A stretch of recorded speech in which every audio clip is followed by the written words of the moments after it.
Aram khar bankan.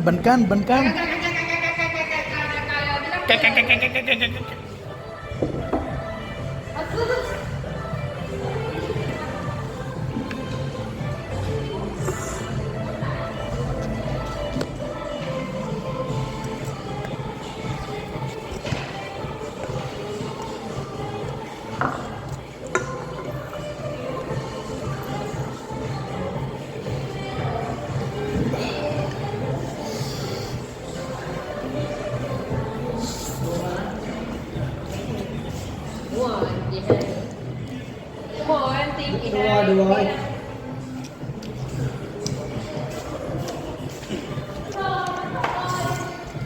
Anh ơi.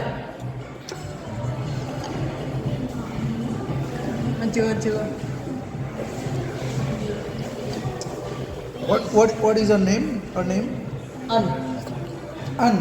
Yeah, An. Hello An, come on. Hello An, come on An eat.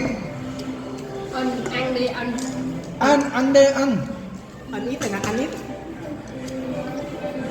Anh ít hay là anh ít. Ủa? Tại vì tôi người rảnh. Tại vì thiếu một đôi á.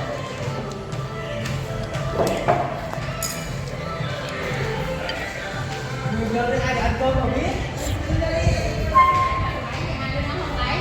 Lấy đủ hết. Vậy nó nghỉ.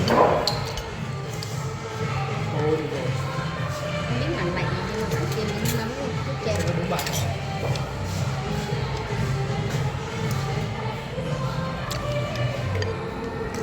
This is your captain Abdullah Yusuf speaking, and thank you again for choosing Air Somalia. Now we're ready to taxi after the delay for 3 days. The television is not working, but we're flying through South Sudan. You can enjoy Animal Planet from your right-hand side window. And the information about the flight, the toilet is not working, and we have 2 toilets sitting in first class. For the flight attendant, we have Asha sitting at the back there. She's a little bit crazy. Please don't ask her for any information. The landing is not a guarantee. Last year, we have 1% make it to Mogadishu Airport. Sit back and enjoy your flight, and thank you for choosing Air Somalia.